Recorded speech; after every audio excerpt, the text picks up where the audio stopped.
Welcome, ladies and gentlemen, to the NAISCC Race Car Graveyard Truck Series. As the regular season is slowly coming to a conclusion, this is race number 10 here at Dover. But if you missed last week, you missed the opportunity of drivers just gambling away their races. But before we get to talking about that action, we got to give big thanks to all of our sponsors here this evening. Starting things off with Race Car Graveyard. Race Car Graveyard is a place to go for collectors that are looking for diecast. Those in 1/24th and 1/64th ratios, we've got them all. It's new, used, also that of customs. Right now, also if you use the promo code of RCGY, receive 10% off on your next purchase. Go follow that of Race Car Graveyard on Instagram at Race Car Graveyard. Get more information and see what diecasts they have. Thanks for being our title sponsor, and as well, want to give a big shout out to our That Rookie of the Year award sponsor at Hot Lap Designs. Hot Lap Designs is where you can get some of the most affordable schemes on the market, and they are some of the most high quality custom paint schemes, also driver suits and helmets that you can get on iRacing. Hot Lap Designs can do anything from NASCAR schemes, brand new schemes for you, dirt, oval, asphalt oval, as well as that of road course cars. If it doesn't matter, Hot Lap Designs can do it. Thank you, Hot Lap Designs and Race Car Graveyard, for being our big sponsors for this series. We also have a couple of other ones that we'll mention later on. But here tonight, it is going to be a wild one. My name is Sam Dyer. With me is Zach Hall, as well as Robert Moyer running productions. But Zach, last week, the drivers, were at Las Vegas. It was a wild race. Some drivers gambled their seasons away potentially here. Others, they got a rude awakening after some of the shenanigans that happened at Las Vegas. But now, from drivers potentially being the issues, we're now transferring over to a track, the Monster Mile. Miles the Monster might be the reason why these drivers now have an off day. Yeah, definitely going to be a tough track here tonight. But yeah, last week shrouded in controversy, no doubt, with everything that went on there. As we head off into Dover this week, though, like you said, this challenging track here, I think drivers are going to have to worry a little bit more about their track than their competition here tonight, as we've seen throughout this practice session here, Sam. I mean, we're looking right there. Last week's winner, Jared Talman, she just gets it to wall up the exit corner, and these things are very loose on the balance side of things, where that rear end of this truck is unstable. It is sliding out from underneath of these drivers each and every time they head off and into these corners. And remember, every time you drive off and you drive off the up the exit of these corners, you're going down 3 stories and then back up another 3 stories. So it's a 30-foot drop there on these transitions. And this track here, it is very tough. We've seen it so far a lot in this practice session. It's been a wild practice session for sure. I've been trying to talk to the drivers, get a sense of how they're feeling about this race, and a lot of them have been saying could be seeing these restarts in the start of this race kind of be one of the more treacherous parts of this whole entire night. Wheel spin could be a big factor for these drivers to watch out for, as well if we get into a long green flag run and potential green flag pit stops.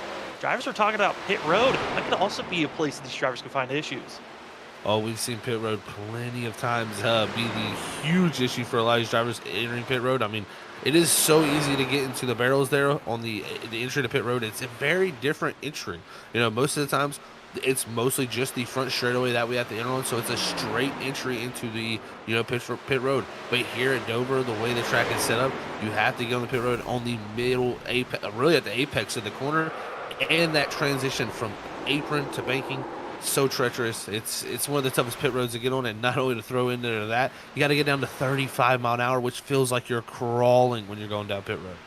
It's going to be big factors for these drivers to worry about, and I talked about it, shrouded in controversy like Zach described. Last week at Las Vegas, a lot of drivers got penalized. Starting things off, Danny Cochran, after trying and doing this of intentionally wrecking Trenton Jump, was given that of a 3-race suspension. For the number 2, he's got himself a win, but he won't be back until the last race of the regular season. And Zach, that's going to be a big one for this 2 machine. One of the biggest calls of last week. We knew it was going to happen. We weren't sure how severe the penalty was going to be, but 3-race suspension, that could be a season-ending and championship-ending shot for the 2, who is one of our favorites to win the championship, and as well, Kyle Rochelle going to be given a penalty after retaliating at that of the 35 of seeing Gregory Shaw. So 2 drivers suspended, as well as a 15-point drop-off for that of Trenton Jump, who we weren't even sure was going to show up for tonight's race. Trenton Jump, he's still wavering on what he's going to do for the rest of the season. A lot of drivers coming into the night. It's going to be an awkward night, I think, for some, and they're hoping that we don't see any more suspensions having to be given out. Yeah, I tell you, it's a lot of shadows being casted here, and I don't think it's just from the clouds here. It's definitely a lot of that controversy here that's hanging over tonight's after last Monday. But I tell you what, we know how this league runs. We know how they get it back going. They'll get right back in the groove, and it seems the admins have they've dealt the penalties they felt necessary for those deeds, and man, we'll see how it works out from there. And like you said, the 3-race penalty for Dan Cochran, that is going to set him way back. I mean, that's you're looking at losing upwards of around 150 points almost there if you'd had somewhere near a max points race, and that's not even really including stage points. So it's a lot of points to be lost there for 3 races, and where he's sitting, he could be sliding backwards near that 20th position. And even though he has that win to lock himself in, you get outside that top 20, you are not locked in no longer. So that could be the big tail heading into Richmond. We'll have to see how these next 3 weeks fare. It's going to really depend on those drivers around that top 20 line, how they fare also. Well, now the drivers are on track for qualifying, as we're 2 minutes already into qualifying. A lot of drivers have already put their times down. Ryan Ferraro going to be top of the board currently for the 12. But here are some of the other drivers that are on track. Here's the 14, going to be that of GT Irizarry. And Irizarry been a driver that's shown some speed, but also seems to be a little bit overzealous at times, kind of over aggressive, put himself in bad positions of getting wrecked out. But here on the final lap for qualifying for the 14 out of turn number 4, coming across the line, will GT top the board, or will he stay where he's at? Not going to be able to do so. Third for himself. The driver we know who's going to be fast, James Loveland, top of the board currently. I tell you what, I look straight under James Loveland. That's Ryan Ferraro. What a time for him there, 22.71 here at Dover. And Ferraro looking for possibly his best qualifying position of the season here at Dover, and that would be a way better starting position than he normally would have. Normally starting near the 20s for Ferraro. He's really picked up the pace here tonight and has put himself in a good position here with already around 22 drivers taking times. And also want to give note, Trenton Jump, he's only been able to get up to that of 6th for the 46 on his 2 laps of qualifying. He's going to be where he stalls out for himself, as got a couple of other drivers going to be on track trying to get themselves speeded up and up front if possible. And watching some of these drivers right now and where they're driving, gotta say, it's been interesting to watch this field continue to try to find their max speed. But right now, Joshua Freed, another great run for one of these drivers we weren't expecting that we're watching on screen. He, with his qualifying times that he's put down, 10th is going to be the best for the 96 as he gets pushed back. As Jared Talmadge, winner from last week, going to be up to 3rd now. Logan Breaky now cracking into the top 5.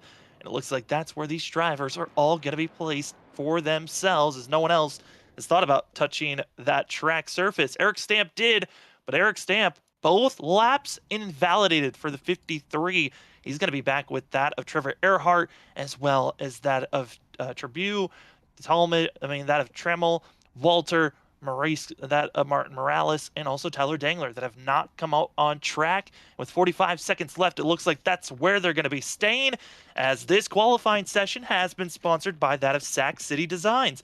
Hey, if you didn't get enough diecast from that of Race Car Graveyard, go to Sac City Designs. They've got you covered as well. They've got a variety of different drivers, teams, and diecast sizes that you're looking for. And as well, if you go follow that of Sac City Designs on Instagram, you get more information on raffles that they actually put out. And if you don't want to just look on Instagram, you can go find their diecast as well on eBay. Sac City Designs is where you want to go, as the driver's going to be seeing that of Martin Morales Jr.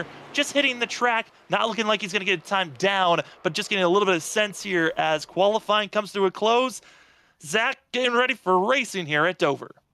Oh, this is going to be exciting to see here, Sam. Some definitely fresh faces up front here with some good times, but Loveland there putting down the burner. But Ferraro, I got to say, like I said, best qualifying position for him. 2nd there, best starting position before this, 17th. Big thanks again to Sac City Diecast, for being our sponsor for tonight. As the drivers get loaded in, getting your pole award goes to that of James Loveland, with Ryan Ferraro going to be on his outside for row number 1. Third place going to be that of Jared Talmadge, winner from last week at Las Vegas, with GT Irizarry going to be in 4th. Logan Brakey's going to be in 5th, with Thomas Green, Ethan Smith, Trenton Jump, Blake Howell, as well as Cody Reed finishing out your top 10. In the 11th position, it's going to go to the 96 of Joshua Freed. 12th is going to be John Forbes in that 11 machine. 13th is going to go to the 97 of Alexander Light.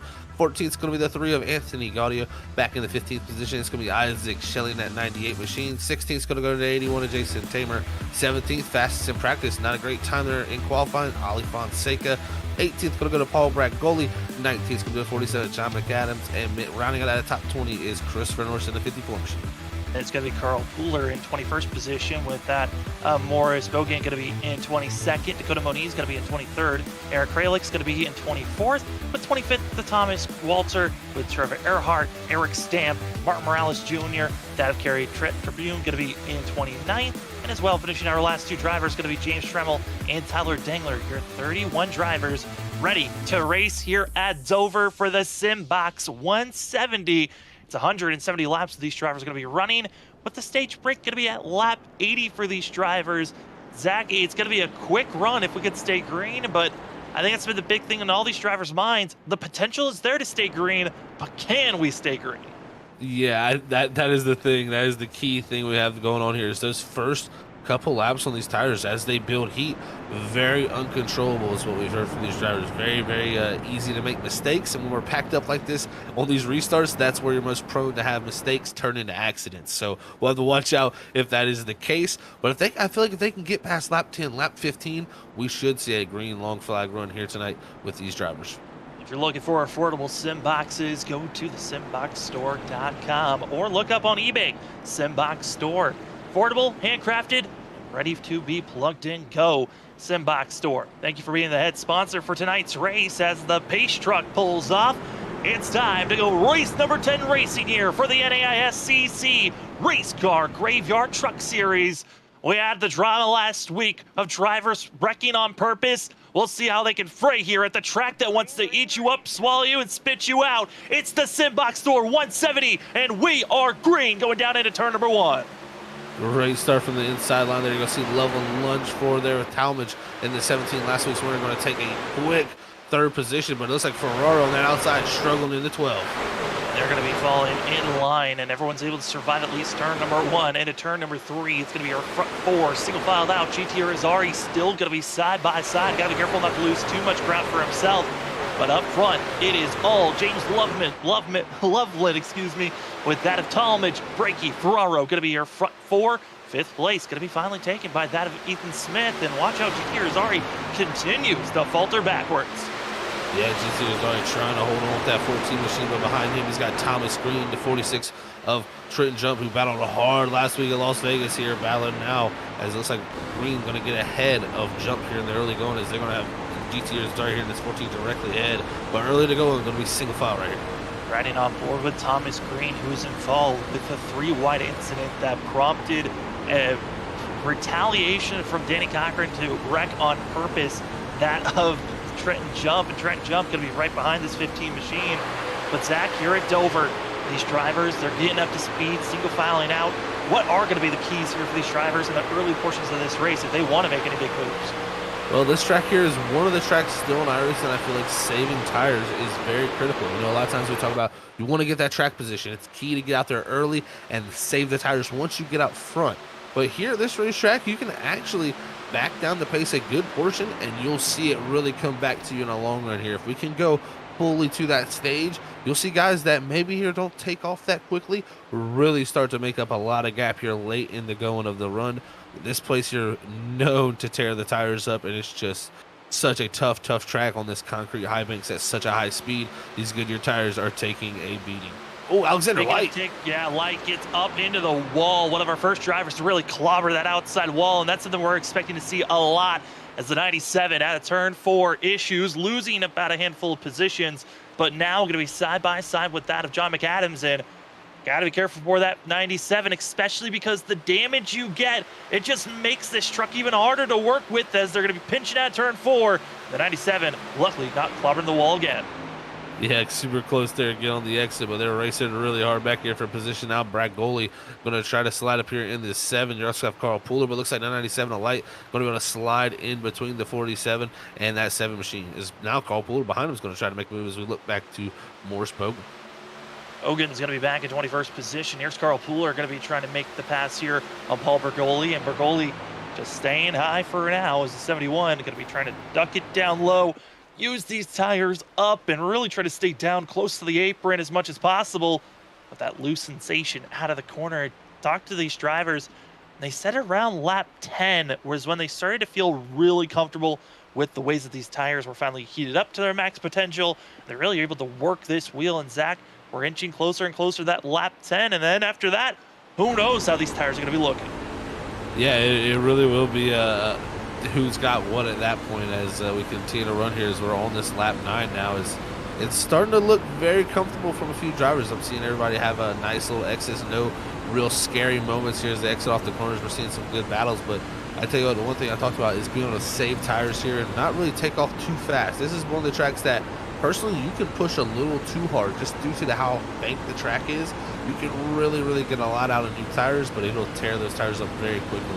Right now I'm seeing James Levin out front. Normally the driver that is on that saving side of the spectrum, he is flying out front right now, building a gap about 1.1 seconds in this lead on. Yeah, you talked about, maybe it's better if you just save. And James Loveland is one of the drivers that's notoriously known. When we come to a great, aggressive, abrasive tracks on tires, it's been the 56 that we always talk about, the underdog, I would say the dark horse that's always looming. But here tonight, he got the pole position and taken off 1.3 seconds between himself and our last week's winner of that of Talmadge. And Talmadge, he's got to be careful because he's got a little bit of drivers behind him. Logan Braking, Ryan Ferraro that are pressuring on, and Ethan Smith, heavy block on GT Irizarry down into turn number 3. Yeah, that was an aggressive block here, especially on lap 12. I'm a big, I am a person that is, going to throw a block, but I don't know about that early into a race. You got to be thinking that might come back around here if you do that a few more times. Absolutely. Nathan Smith, he's been getting a little bit more aggressive on those blocks as the season's rolled around, especially early in these races. But I think what makes it even more of, I'm going to block this driver, it's GT Irizarry, who's another driver that has been notorious this season with some very aggressive blocks early on. Yeah, that's very true too. You gotta, fight people the way they fight you, and maybe he's felt GT has done that to him maybe before. So some drivers, you remember those certain things, and that could be the case there with these two. But right now, GT is still trying to set him up in that 14 machine, just not had the run like he did there that one time before to be able to get there. And also, it seems like watching that last lap, Ethan Smith just rolling about a half a groove higher, starting to move up on the track. And Zach, usually when we start to see that, I would say we're starting to see that tire wear come into a factor here.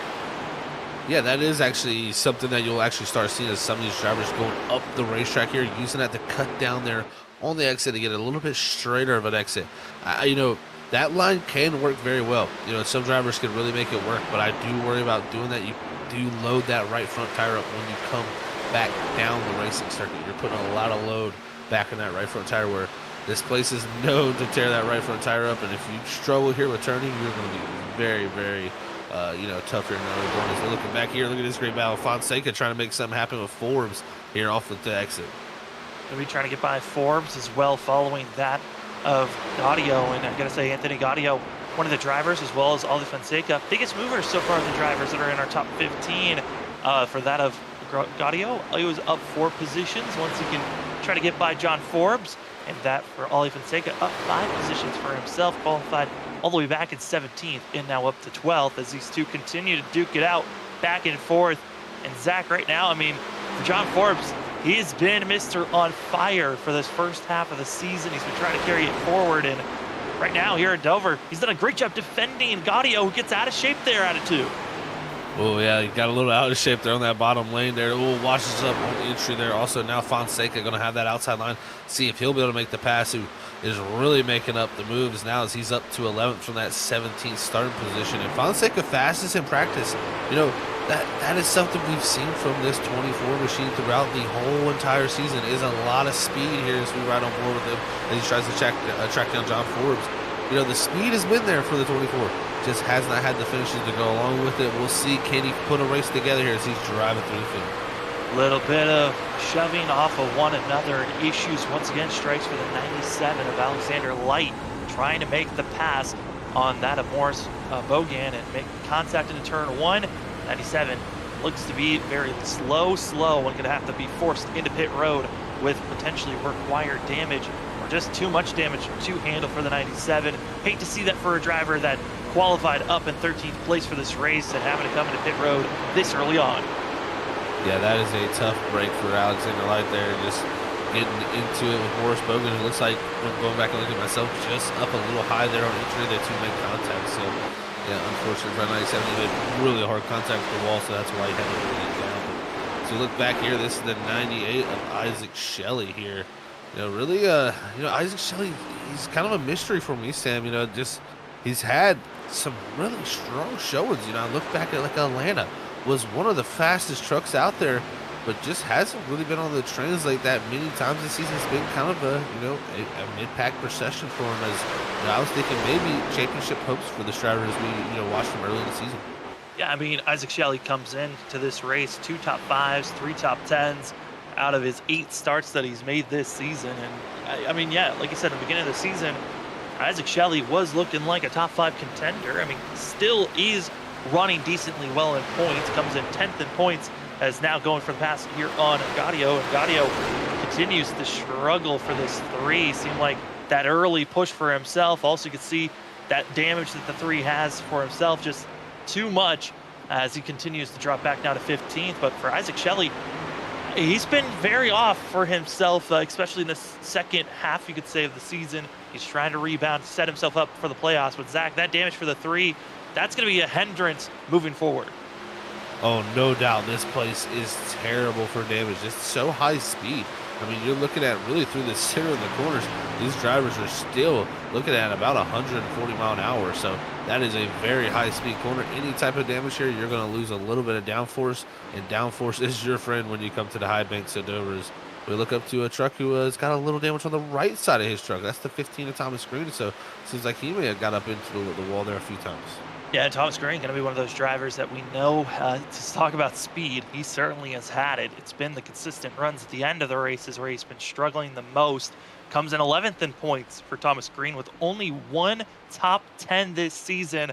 I think that's the big baffling thing here, Zach. We've seen Thomas Green be a driver that could have gotten potentially 3 or 4 wins this season, but doesn't even have a top 5. I mean, that's crazy to think.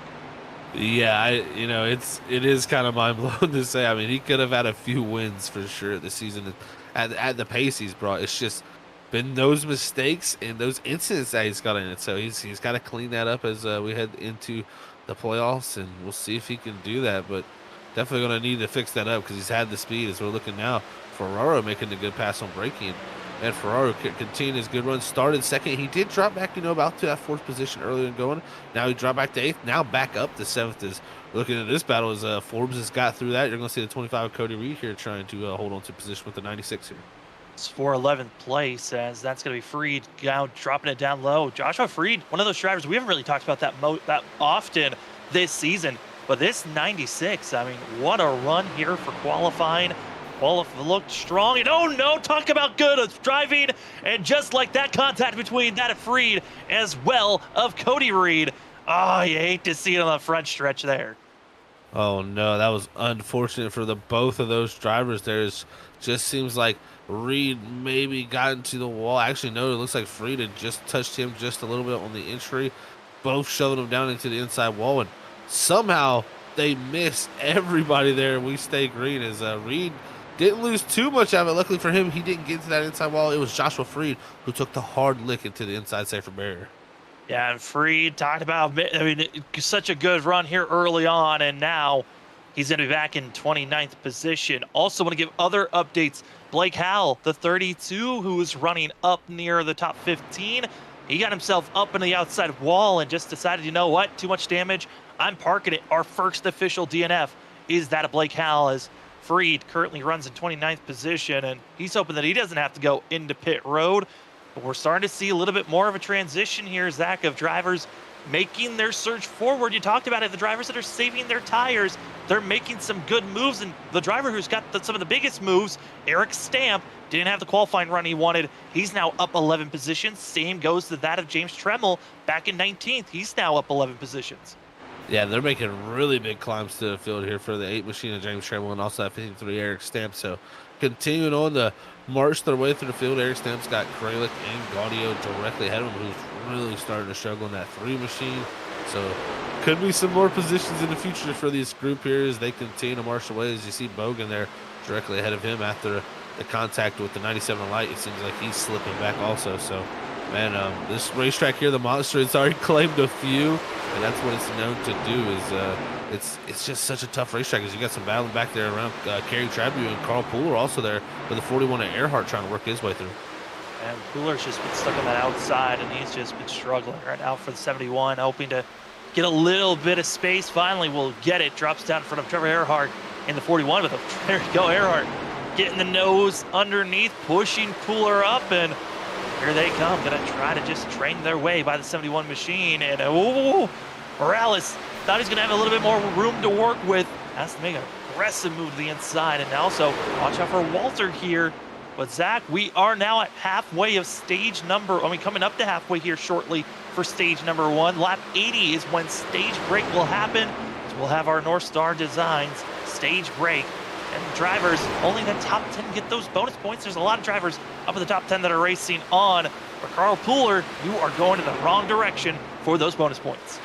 Yeah, he is dropping back quickly. Here's now Moniz also in the 5. He's trying to fight to stay there, but Moniz is going to clear here on the exit of 4. So Pooler losing really 6 positions in the matter of a few laps. So unfortunate for that 71 machine as he continues to drive back. We look up to the 41. And Trevor Earhart, who's really starting to make his climb through the field, 26 up to 21st, as he's starting to climb up to the back bumper of Kerry Trapp. And this right now, like you said, nearing that halfway point, Sam. The one thing I will say is we shouldn't have to worry about no problems with fuel making it to that lap 80 stage. The one thing I worry about more than anything is those Goodyear tires. Like, will they be able to last that long? Who will have issues? Because this place is notorious for destroying the tires and actually causing tire failures.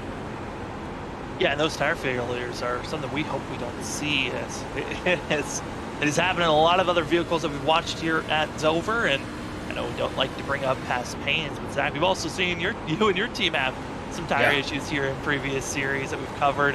Dover is certainly a scary spot, but as speaking of scary, you're seeing it here riding along, getting a sense of how these drivers are just attacking and battling against one another. The battling right now that I'm keeping my eye on, though, is for 13th position. Cody Reed, Gaudio, 2 drivers that we just saw have issues. This is where it gets down to business. Aaron Kralik's going to be trying to duck it down low under the 25. And also, our biggest movers going to be trying to make a move. Eric Stam thinking about going for 2 for 1 into turn 3. Yeah, he thought he could get the 2 for 1 deal there, but decided better of it. And that was a smart move by Eric Stam. That just shows his racecraft there. You know, some drivers would have not lifted in that scenario there as he now makes the pass on Reed. So does get the 1 position and, you know, could have tried to go for Kralik, but that could have ended up in disaster. And right now, with how many moves he's already made through the field, this has been a great run for him. He could be looking to get a top 10 here if this continues on. And Zach, pit stops are on lap 41, and it's going to be Ryan Ferraro leading the charge of this. Here comes Trenton Jump, also going to be coming into pit road. Cody Reed coming in. Drivers not feeling comfortable. They can make these tires stretch to the very end of our stage break, having to come into pit road here on lap 40 and 41.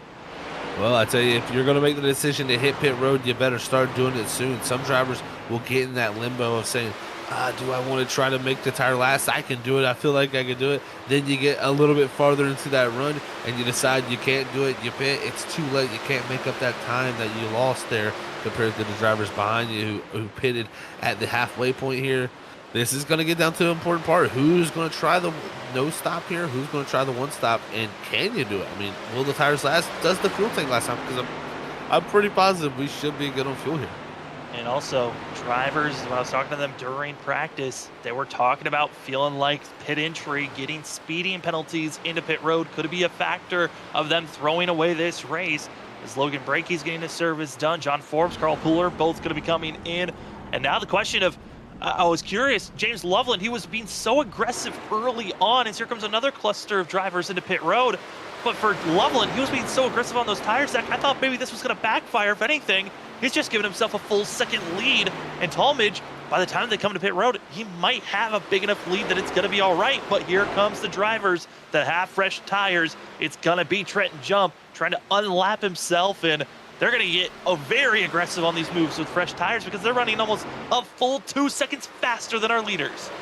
Yeah, Dover is the one place when you catch traffic on new tires, it is scary. The closing rate here is really fast. As you see there, Trenton Jump on the new tires just blowing by our leader, James Loveland. Like who you said, you know, he darted out to this lead, got to that 1 second lead, and it's kind of stabilized there. Him and Talmadge have just held there, and really Thomas Green even started to make up a little time on those two. So I tell you what, you know, Loveland, even though he jumped out to that early, I thought he might have been using the tires too much. He's been able to stabilize and really hold what he's been able to do. Oh, and I hate to see this, but it's going to be that of Kerry Tribune going to be caught up with another incident, and it's going to be a similar Bogan. Once again, taking out another driver here, and it's going to be seeing Tribune required damage, has to come into pit road. John McAdams, Ethan Smith, both caught speeding on entry to pit road. Oh, no, that's not what you want to see this pit road. We brought it up 35 miles an hour. That is so tough to get down to. When you're entering the corner here at Dover, you're going upwards of 160, almost 170 mile an hour, so you have to get slowed down from that entry, drop 30 feet, then get slowed down for that 35 mile an hour. It's a tough pit road entry, and that's why you're seeing it catching a lot of these drivers off. And Zach, this also is a nightmare for some drivers because from 13th on back, they're all 2 laps down, but James Loveland finally coming into pit road, gifting the lead to that of Talmadge. But if a yellow flag comes out, oh, that from 8th on back are all a lap down, 14th on back are all still 2 laps down. Yeah, this is very interesting to see. It must be feeling that everybody is going to have to hit pit road here. We'll see when Thomas Green or Talmadge elect to do it. Here's his leader, our teammate of Talmadge, Thomas Green, coming to pit road this time. So we'll see what does Talmadge do as they continue to stay out here this time by 50 laps here, as we'll have about 30 to go here when they cross the line next time by for the stage. I was watching Thomas Green coming to pit road, and he came in so aggressive. Somehow did not get caught speeding. I thought he was about 4 miles per hour over, but the timing scoring says he is good. As we still got a couple of other drivers that have to come to pit road. Aaron Crawley going to be the next driver following Thomas Green, leaving us with Jared Talmadge, Isaac Shelley, as well as Mark Morales Jr. and Joshua Freed, all still have to come to pit road.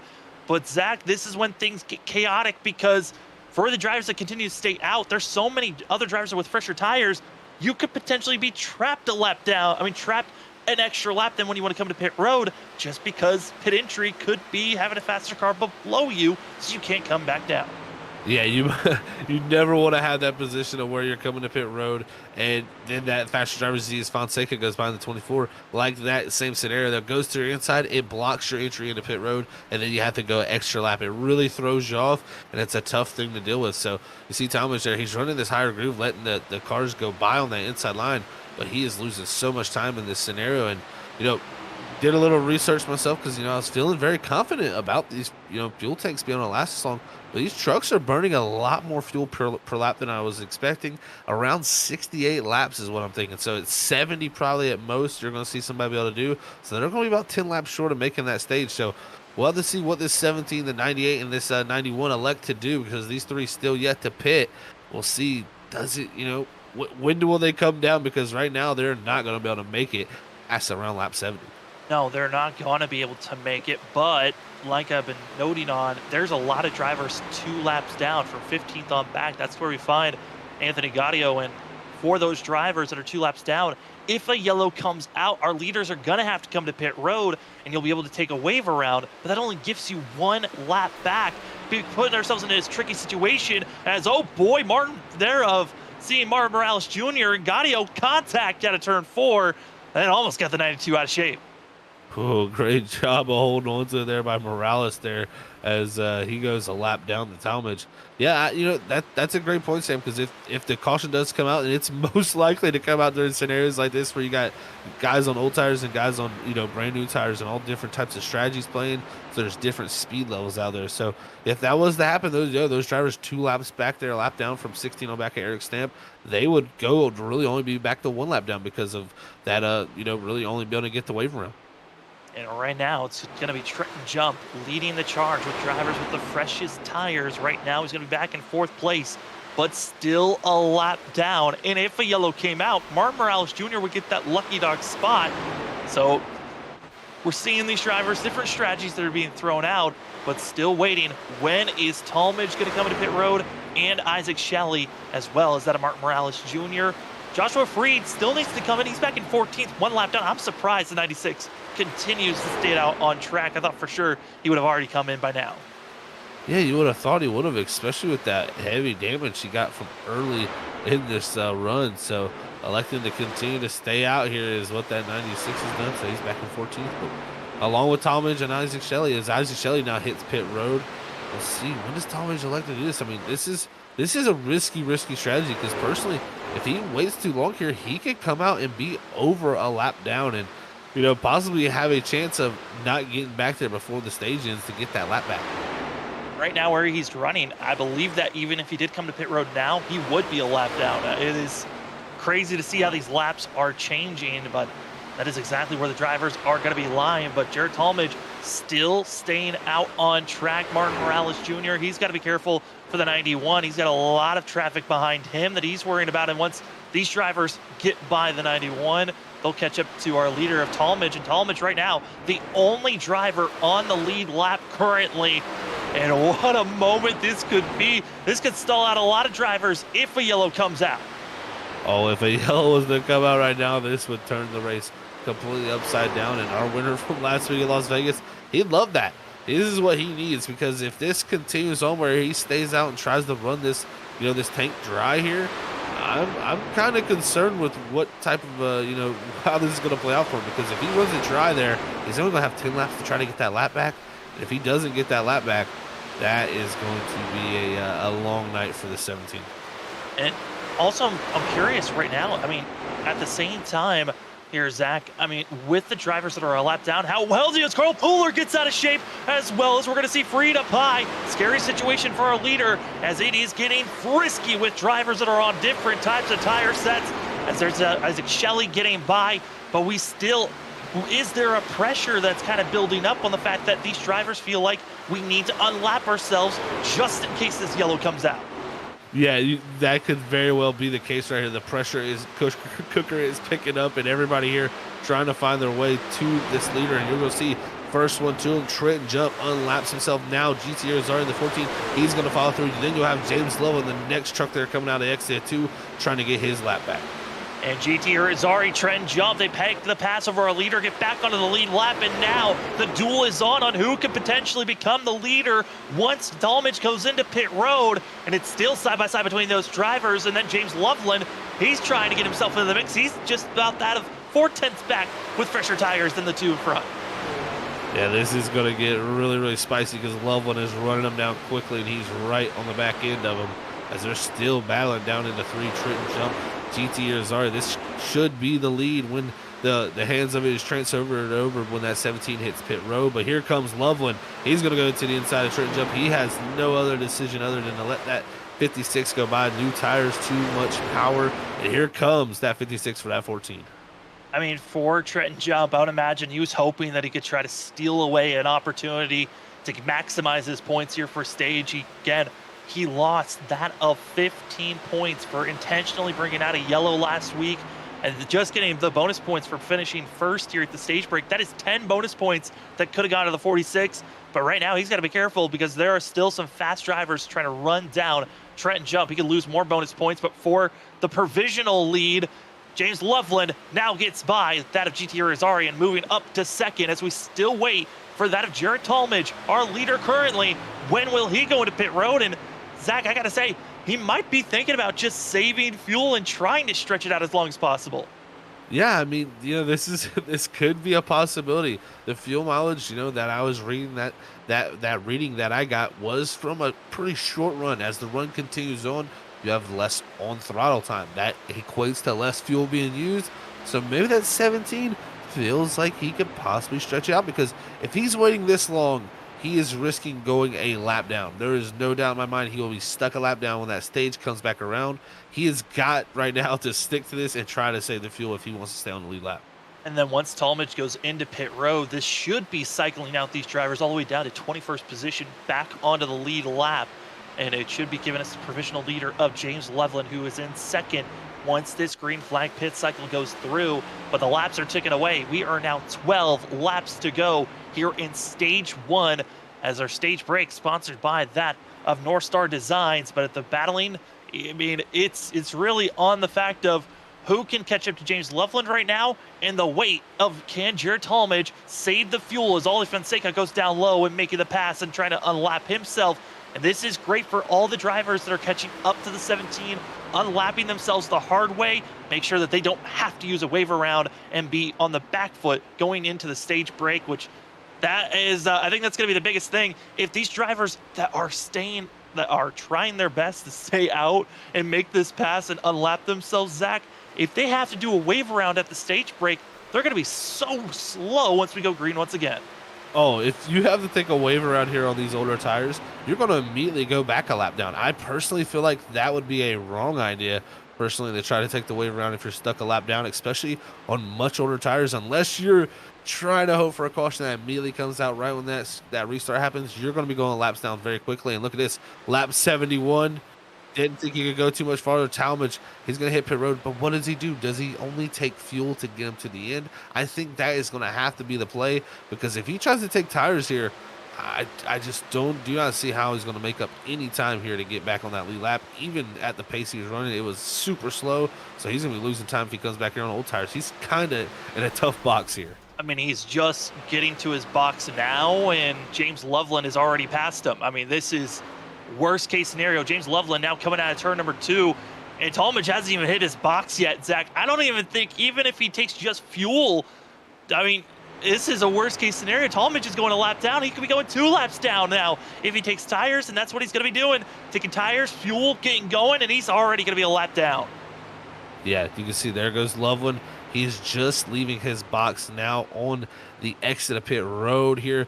He may have just enough time, but I don't think it's still be enough, because right now Loveland going into 3 and middle of 4. Talmadge now at the exit line getting on the back straightaway. He is not going to be able to unlap himself, very unlikely. And now we're going to be finding ourselves on track. Going to be having a total of 17 drivers on the lead lap. Dakota Moniz is going to be the first driver a lap down in 18th, and Jared Talmadge back in 21st position as the laps continue to dwindle away. We're coming up to 6 laps to go for these drivers here at the Simbox Store 170. Stage break at lap 80. At the end of lap 80, top 10 get bonus points. Winner gets 10 bonus points, and it goes down 1 point all the way to 10th place, where they get that 1 bonus point. Outside of the top 10, no bonus points are given to you. All your points, bonus points, they'll be tallied up at the end of the race, as James Loveland still leading the way, and Loveland with a 1.2 second gap over that of Thomas Green. Green's got a 1 lap advantage on tires, but looking at the lap times, it really doesn't matter what advantage he has. He's still losing ground to this 56.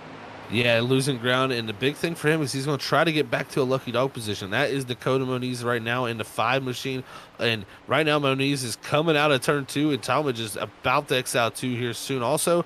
But the big thing here also looming, does Loveland catch Morris G. Bogan? If he does catch that 36 machine, then it puts him a lap down, that would be a tough situation for Talmadge.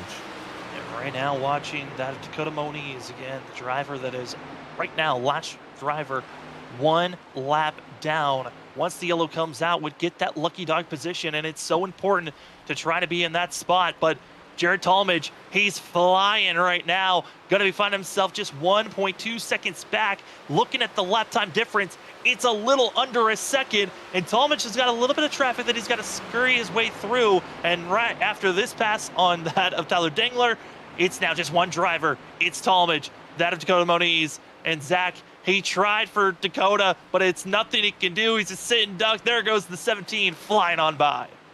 Yeah, flying on by indeed, but you know, he does get into the lucky dog position now, and Morsti Bogan looks like he may be able to hold on as Loveland is closing in here on the 36, but I don't think he'll be able to get there with 2 laps to go and get this pass done, especially with the lap time difference between them, only about 0.2 of a second. So if it was a little bit more of a difference, I think he'd have a chance, but we come into this 1 to go here for the stage. Loveland, though, what a perfect stage for him. Out of turn number 4, there was some moments of terror going on, but James Loveland got the pole to start out this race. He's been leading the majority of this time, and he is going to find himself out of turn 2, seeing that 91 closing in the gap just slightly, but through 3 and 4, James Loveland goes high, gives space, lets the 91 drive on by, and just like that, Zach, it's James Loveland going to be taking stage number 1, and our North Star Design stage break goes to that of the 56.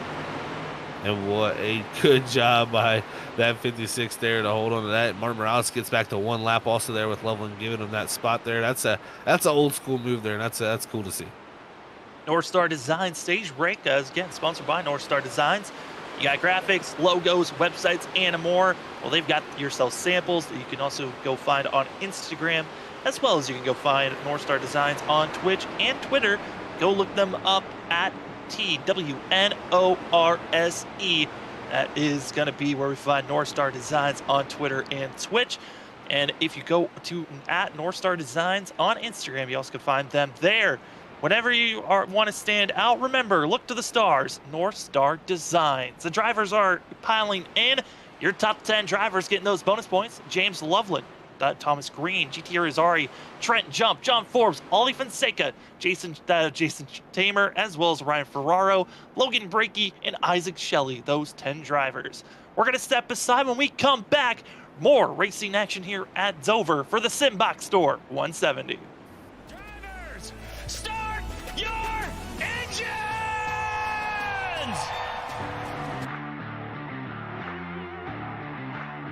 4, 3, 2, 1, green screen.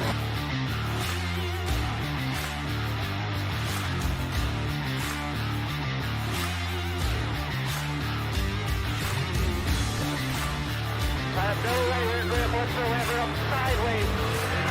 Sideways everywhere. Come on, man. Do what you can.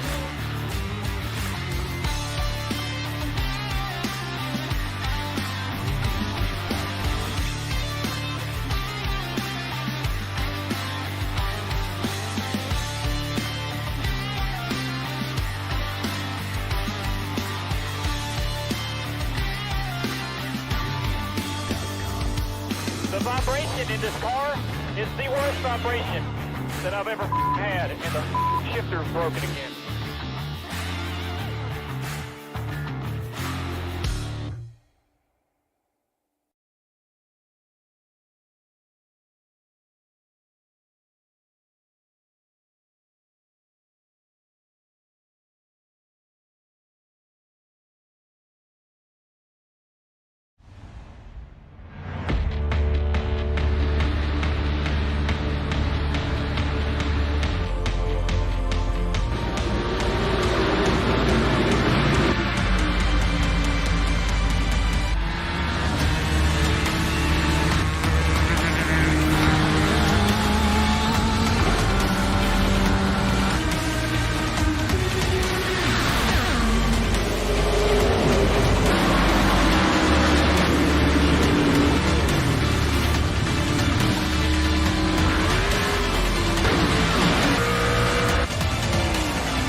Welcome back, ladies and gentlemen, to the NAISCC Race Car Graveyard Truck Series. It's race number 10 of Season 2 this evening for the Simbox Store 170. My name is Sam Dyer. With me is Zach Hall and Robert Moyer running productions here at Freaky Fast Broadcasting for Monday night racing action with some of the best drivers out here.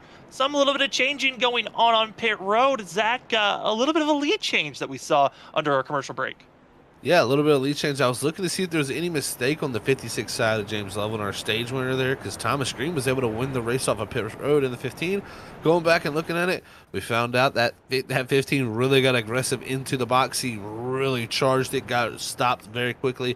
But the 5611 kind of took the more, less aggressive approach and really just glided into the box. And that kind of lost the second step pivotally, gave this 15 the lead here. And we'll see what happens now. This is the first time we haven't seen Loveland restart out front with the lead because we haven't had any other yellow than this one. Gonna be a wild one for sure. 3 drivers decided to take the wave around. Dakota Moniz, as well as that of Ethan Smith, and Martin Morales Jr. are gonna be those 3 drivers. They're gonna be on much older tires. They're gonna do their best on this restart. And on this restart, we're going to go quick on it, but we do got to say thank you to our newest sponsor that has joined us here on Freaky Fast Broadcasting, iRacing iFlag. They provide sim racers with the best iFlag virtual flag system. As well, they can give you that of a digital pit boards, which can also give drivers information such as track temperature, weather conditions, fuel and laps of fuel remaining, and much more. Hey, if you're trying to maximize your rig and find ways to enhance it, go to iRacing iFlag. Use their promo code FreakyFast2022. Thank you for joining us, iRacing iFlag partnership. We're glad that has joined us here at Freaky Fast Broadcasting. Well, we're back to green flag racing. There's no more stages. It's on. We're green for that of the Simbox Store 170, for that of the NAISCC Race Car Graveyard Truck Series. And at turn number 2, it's all Thomas Green. But oh no, James Loveland issues. It's a pile up. The big one strikes on the backstretch. They're barrel rolling, and issues striking here immediately on the restart. And our favorite driver who had a chance to dominate is out of it. And just like that is all it takes here. The 56 of Loveland goes around coming off a 2.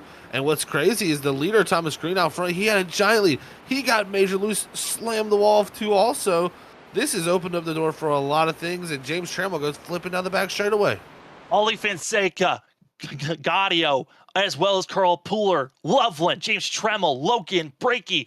Those are the drivers with required damage, but here's the incident. GT Rizari gets down below the 56. Contact is made, and from there on out, it is just a hold on and wait, and a miserable timing for Ollie Fonseca. Nowhere to go for himself. Isaac Shelley sneaks on by, as well as you see the 41. But here on out, it's gridlock. Nowhere to go. Trammell comes in. Contact, and the 8 goes flipping, barrel rolling down the backstretch.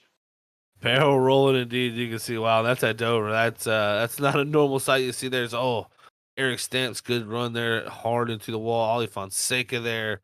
You can see Breaky there, stopped in the track. He's major damage in his car also. Unfortunately, Polar parked up against the wall.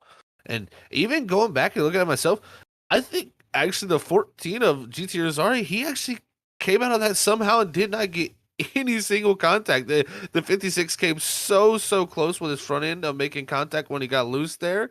It came down, but man, GT, he got kind of lucky there, because I tell you what, he's got to breathe a sigh of relief. All it takes is one little hit there. He could have been down into the inside wall.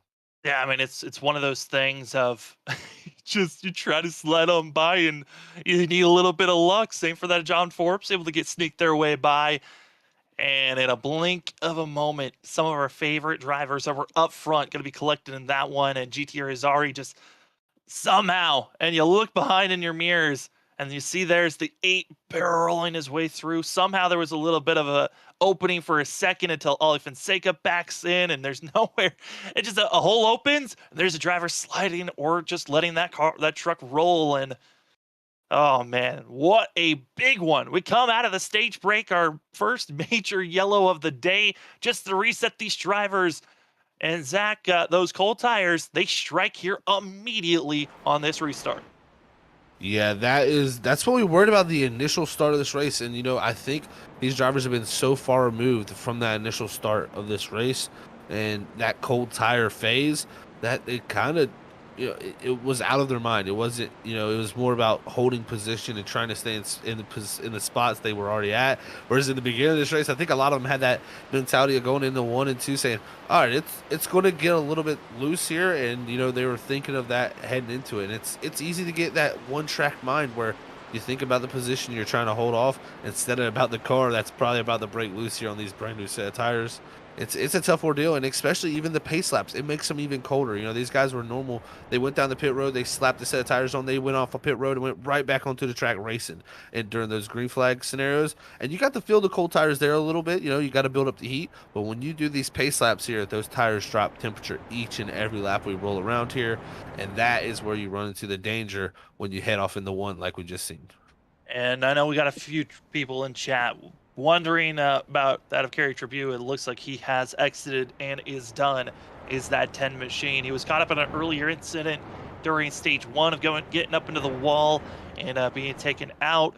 Had to come to pit road, got the repairs done, and the 10 after that incident has parked it and is done for the night, as well as that of Carl Pooler, James Loveland, and now James Tremmel going to be adding to the mix of drivers that are already done here. Miles the Monster, certainly this was his time to collect a little bit of a bounty as the drivers now get reset, stacked up, and it's going to be that of Thomas Green, GT Irizarry, John Forbes, Trenton Jubb, that of Jason Tamer, Isaac Shelley, Trevor Earhart, Ryan Ferraro, that going to be Morris Bogan, as well as that of seeing Jarrett Talmadge somehow in the mix still here now in the top 10. When we were scratching our heads, Zach, on if that was really a smart move on his part coming to the end of stage 1.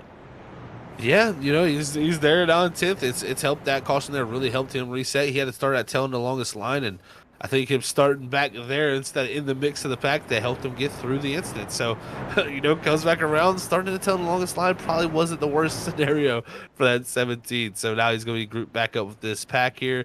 As the door has now been opened, Sam, James Lovin out of this race, who's going to take control?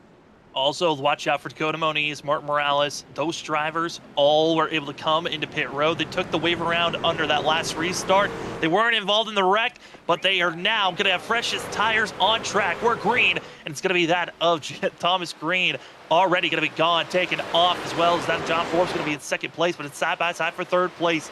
GT Irizarry, Tamer, they're going to hope that they can survive, and they do, as right now the field completely now dwarfed compared to what it was before. Yeah, a lot of new names up front here as you see Forbes even putting the pressure on for the lead up with Thomas Green up front. You're going to see a battle starting there, as also you got him shuffling for position. Shelley trying to get to the outside of the 46 is up front. You can see it, Forbes trying to get by that 15. Oh, a little bit of network issues for him there as they exit off the corner. But man, oh man, that 11 truck looking to pounce again to try to take another win to his name here as he slides into the lead. That damage on the right front of that 15 that he suffered on that exit of turn 2 on the last caution, I think that's really going to hurt that truck.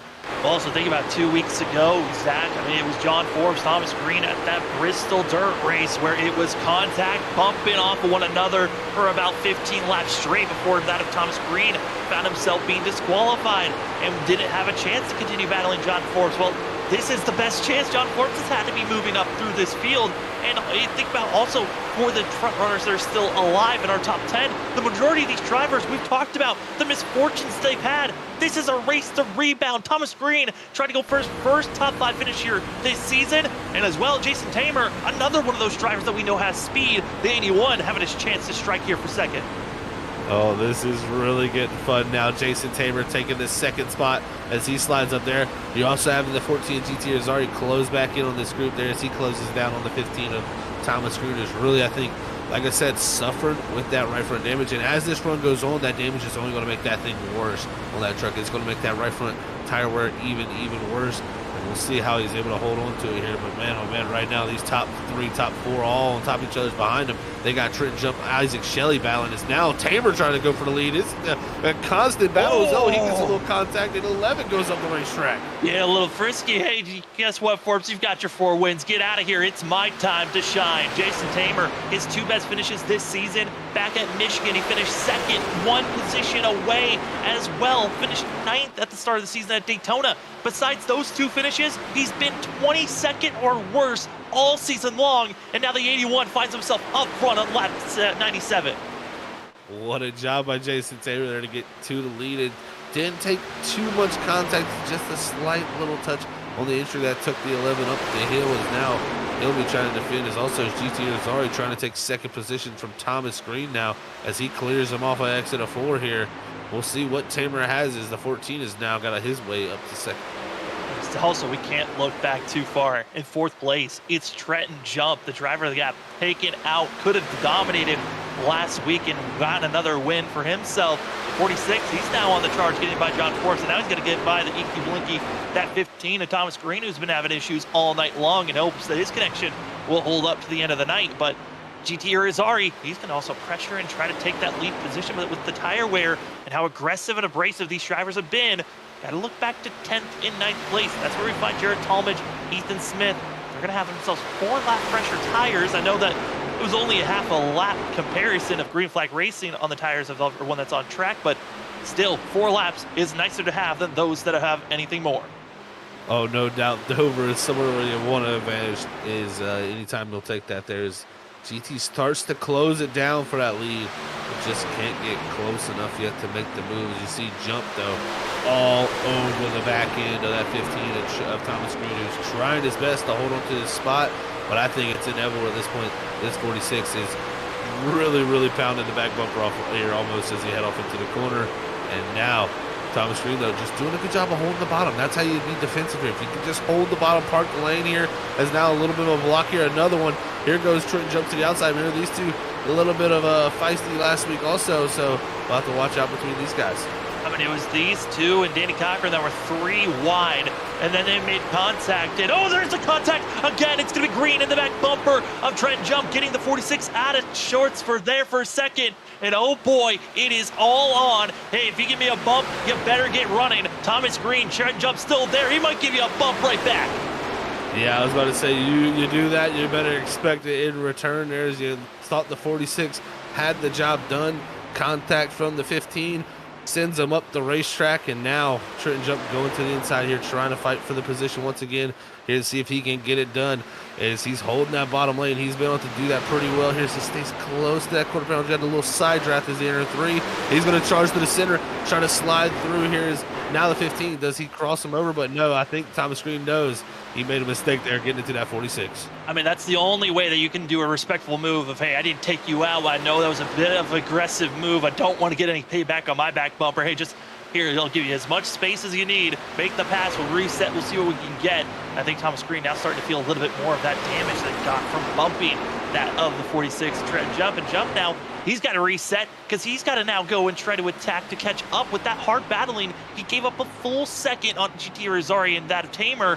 This is going to be a hard work because now you got to wear and tear on those tires to get moving once again. Drivers further back in that of 8th and 9th. That of Talmadge, Smith, they've now moved up 2 position for themselves. 17 now up to 8th, and that of 00 now going to be up 9th. Yeah, great jobs for them to move back up there, but also look at this Trevor Earhart from that 26th starting position.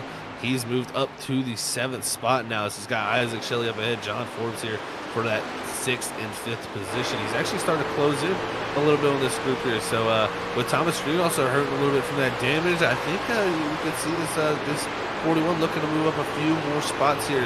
You know, this is a race too that I feel like tire saving again. It's always critical in this 7 or this 41.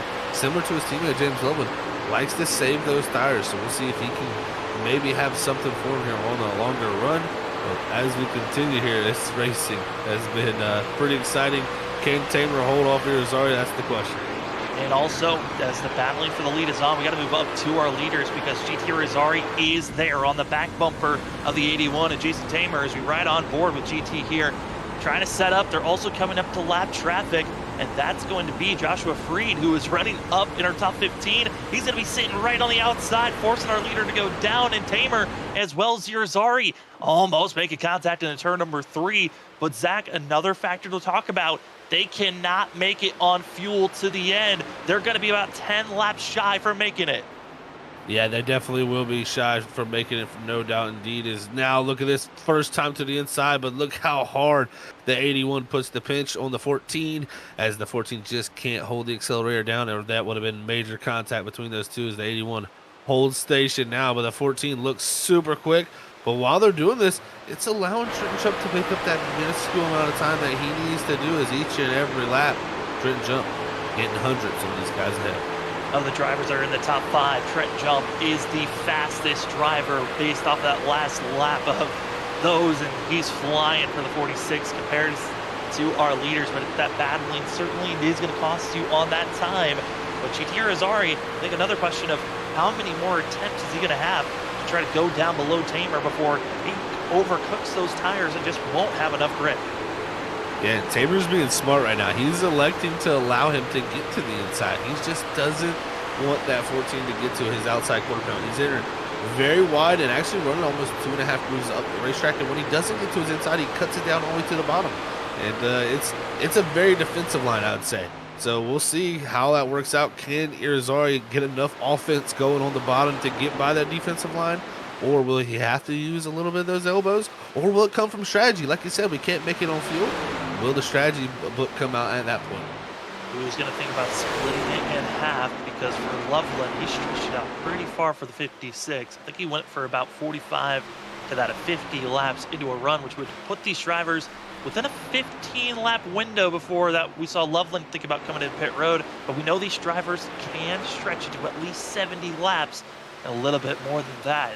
These drivers right now, last time they went into pit road was back on that of lap 83, or for some it was on lap 84 when we had our last yellow. So they're taking off, they're trying their best to try to stretch the fuel out as long as possible. But right now, Zach, it's for sure these drivers are going to be at least 10 to 15 laps shy from making it. That's a lot of fuel to try to save. Yeah, Dakota Manise, Eric Stamp right now are the drivers that pitted on lap 88. So they're the last drivers to have pitted, the latest, and they can't even make it either. So yeah, everybody gonna have to make some type of a pit stop here down at the end of this race. The timing of that pit stop is going to be the question. We've seen it go any place tonight. I mean, you've seen James Logan stretch it pretty farther than a lot of drivers who were doing it right at that halfway point around lap 40. You know, he stretched it to that 45, 46 mark. Now, do we see someone like, try to do, a strategy where they stay out super long like Thomas did, catch a caution? We've seen it didn't work out for Thomas too well in this early portion of the race, even though he's still running that nice spot where he was running second. But still, I tell you, if you catch a caution at the right time here, guys go a lap down, you are put in the right spot to win this race.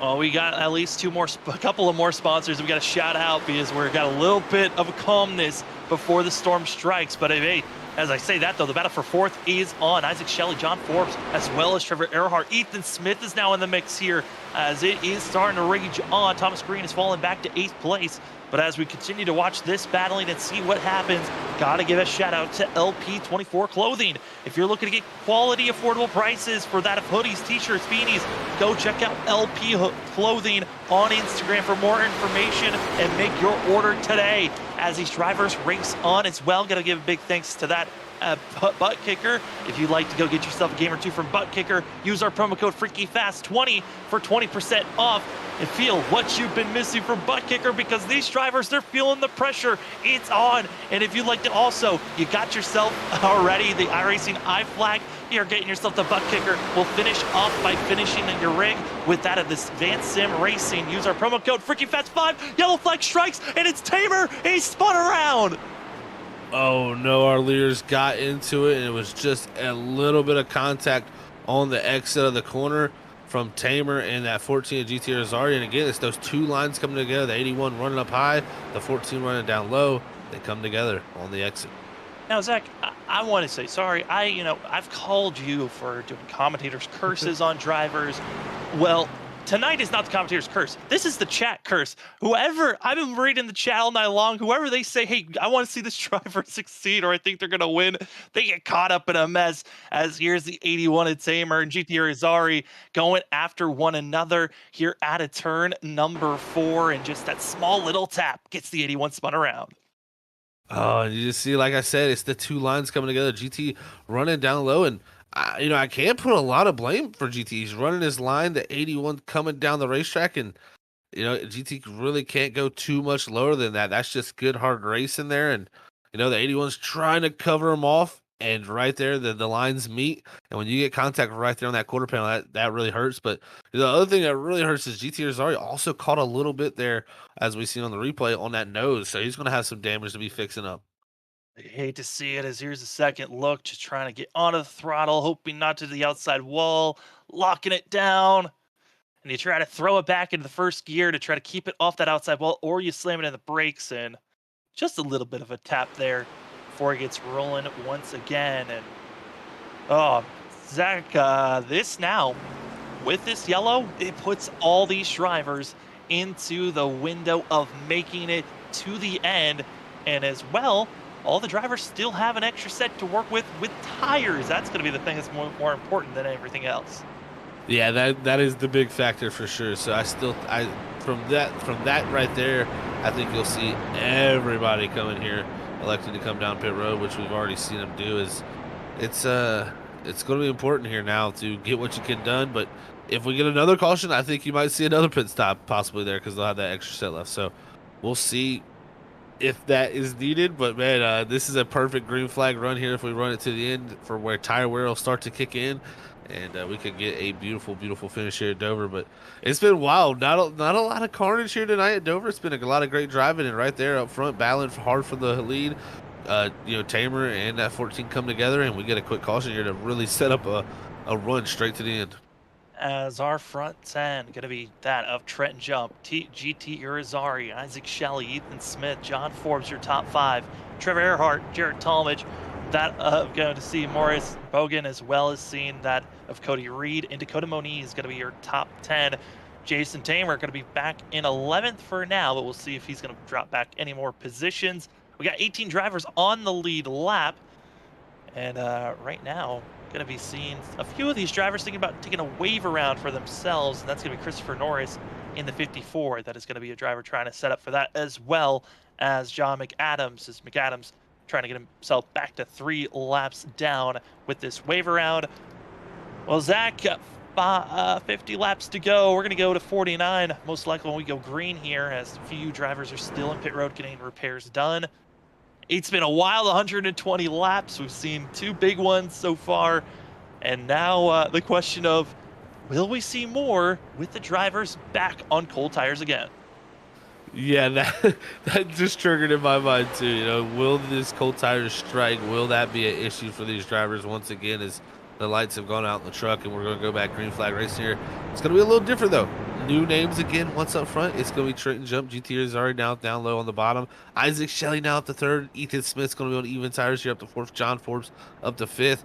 This is setting up to be one heck of a battle. Look at Morris G. Bogan up to 8th there. Great run for him. Same for Dakota Moniz breaking into the top 5 there in 10th. And Tamer all the way back there in 11th. Not too much damage on that 81. Let's see what he can do to try to work his way back in position.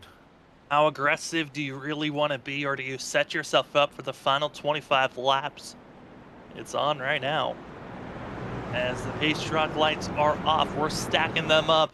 We got ourselves 18 drivers on the lead lap. That's going to be Eric Stamp, who's involved in the big one, who is going to be the last driver up front. But Trenton Jump going to be our leader. He's hoping to see GT Irizarry, who's lingering back. When is he going to take off here? As they continue to wait on the pace truck, green flag is out, and we are green up front. GT trying to find some spacing for himself as Ethan Smith has been able to make the pass on 14.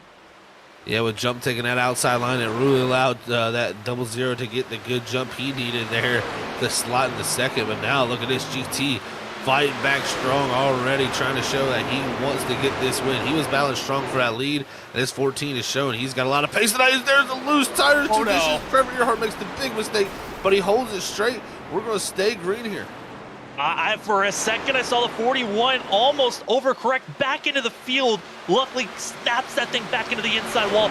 Class act by that of Trevor Earhart not to try to wipe out more drivers, but his race is stunted for now. He's going to need a yellow flag to get back into the mix, but this battling side by side, it's for 4th place. Isaac Shelley, John Forbes, who's going to get 4th position? As right now, Trent Jump is gone by that of over 8/10 now, as other drivers further back going to be fighting side by side. Those are drivers where Jason Tamer he's been able to move up to 9th, but he's got a little bit of ground that he's got to catch up to Cody Reed. Yeah, with some of those conditions, the drivers get loose, it really spread out this group here, and now this has really hurt Jason Tamer's cause for trying to get back up there. But it wasn't just the 41 who got lost. That 14 GTRs already was battling for that 2nd position, and he got dead sideways. Somehow saved that truck, kept it straight, and he's still battling for that 3rd spot now as he's trying to get back up the 2nd. But man, I tell you what, Sam, Trenton Jump, he really liked that start there, as he has really gotten out to a nice lead here after this restart. We're talking about drivers having amazing days for themselves and others that have fallen back. even though they thought they were going to have incredible days. Well, I'm going to be probably not liking the fact that I'm going to call him, but Adam Morris Bogan, he's been doing a great job. He's looking for his first top 10 finish of the season. His best finish before was 12th at Michigan. Right now for 36, he's doing a great job. So riding on board with this of Jared Talmadge. Talmadge, winner from last week at Las Vegas, the shenanigans, the shrouded madness and controversy. 17 came away with the victory, and now with this gutsy call come to the end of the stage break, staying out as long as possible. We thought that could have been a race-ending strategy. Well, he's still in the mix, back in 5th place. Yeah, still right here in the mix with all this, and on the same set of tires now, and he's definitely liking that sake. And he was really fast on the long run. He was able to match James Loveland, so we'll see if he's able to get a few more of these spots. Can he possibly be the driver that goes up here and gives Trenton Jump a challenge for this lead? I think Ethan Smith's going to have something to say about it after this is all over too. This is going to be a fun run all the way down to the end. As we got to say, a great group of drivers up here, all classically really good on long runs. Now the battle for 2nd place is truly on. GT Rosari pressuring, kind of deking in and out, trying to find an opening to place the 14 underneath the 00 of Ethan Smith. And Ethan Smith, I was thinking here at Dover, it's not the worst strategy in the world to go for a 2-tire strategy here for if we get a late yellow with maybe 30 to 20 laps to go, as everyone still has an extra set pit road to work with. If we get a late yellow, everyone's coming in, but Zach, maybe 2 tires could be the call for that 00 machine. It very well could be. We've seen him do it before. He's been very good at making that call at the right time. And man, I tell you what, we've seen him, earlier having the battle with GT Rosari. It's now heating back up again. As looks like he's electing to get those blocks out. And this is the time where I would say blocking would be somewhat important. This is a last run of the race, and right there though, GT gets it done. Look at this great move here he's gonna make. But look at this. I think the crossover is coming from the 00. Crossover, late block, going to come down, a little bit of contact, but they're going to stay side by side down into turn number 1 as Ethan Smith, he's got to get off the gas a little bit more through the center of the corner, which gives GT Rosari the better launch out of turn 2, but they're still side by side for the momentary. Finally, it's GT taking the pass, but for that of Ethan Smith, he certainly did try that crossover move. It's just there he came in with too much momentum into turn 1 and just lost too much ground as the pass now behind them for 4th place. Shelley, nothing he could do about it. That of Talmadge now going to be up to 4th. Yeah, Talmadge making a convincing pass up to 4th now. Next on his list will be that 00 Ethan Smith. We'll see if he can get that done. But GT Rosari, great job by him to make that pass there. As Ethan Smith made the good, valiant effort to go back for the crossover, but that inside line too tough to hold off that 14 as he had that preferred groove on the outside line to make the pass, and he got it done. Now we'll see what kind of lap times he can make in this clean air to see if he can make any type of dent into this 46's lead, because Jump has just been out here flying. Question for Jump is, does he have too big of a lead? It's going to be 1.4 seconds, meaning he's putting down some fast lap times. But that last lap, almost a full tenth slower, was Jump compared to 2nd place runner GT Rosari. Rosari's going to have some speed. Now, watching the battling, though, for that 5th place spot. Cody Reed on the outside. Great launch for the 25. He's going to still try to make the pass on the outside. And for Cody Reed, he's trying everything and everything out there to try to move forward. It's just not working out for now, but he continues to stay stuck with that of Isaac Shelley, and this is going to be hurting both drivers if they can't figure this out quickly. Well, looks like he's got a good run there, but actually had to lift on the exit a little bit on that top line. Wasn't able to get the drive off like he wanted. Jelly going to drive it off in there really deep off here into 3. This is going to clear himself, but here comes the crossover from the 25. He's going to try to do the same thing as teammate Reed did, Ethan Smith did on the 14, but can he make the bottom actually work? Goes up and underneath the 98 and gets it done. What a pass by Cody Reed there, and setting that up by using the outside line. Here comes another crossover by the 98. Not over just yet, but John Forbes could be the finishing factor as he's now going to be in the mix of these 2 drivers, and they're losing, like I said, to Talmadge. Talmadge just gapping himself. The difference once was just 0.2. They've lost a full half a second on the battling for 4th now with all the duking back and forth and side by side that these drivers want, but this is for a top 5 finish. These are major points that need to be grabbed by Isaac Shelley and Cody Reed as they continue to battle on. John Forbes now sneaks in between and pushing Reed back into 7th place. And I tell you what, I've been watching our lap times here as we've been watching these battles back here. GTers are each and every lap quicker than the 46 at Trenton Jump. We'll see. Does he have enough time? Does he have enough tire? And when he gets there, will he be able to get a pass done? But that 14 is on a mission here tonight to try to get himself up in position for his first career win here in the Truck Series. 30 laps to go as he comes across the line there. Also for Trenton Jump, I think the big factor on why he's lost so much time is lap traffic on top of that tire wear. It has been a bad factor of lap traffic hurting that of the 46 of Trenton Jump. But GT Rosari, I mean, and think about when he first joined in and started racing with these drivers last season, he certainly had the pace. This is his best run this season for the 14, and this is probably one of his best opportunities to try to get a win that could put GT in the playoffs. No, this is no doubt his best chance. And you know, I've seen GT before here. We've seen him on Freaking Fast before in other leagues. This is a good track for GT. Dover is a place that he really seems to suit himself, and it's showing here once again that this place is one of his best racetracks, and he again continues just take tenths away from Trenton Jump. And at this point, if this continues, it's inevitable. This 14 is going to run this 46 down. Looking at GT's point standings, comes in 40th in points, a little bit too far back.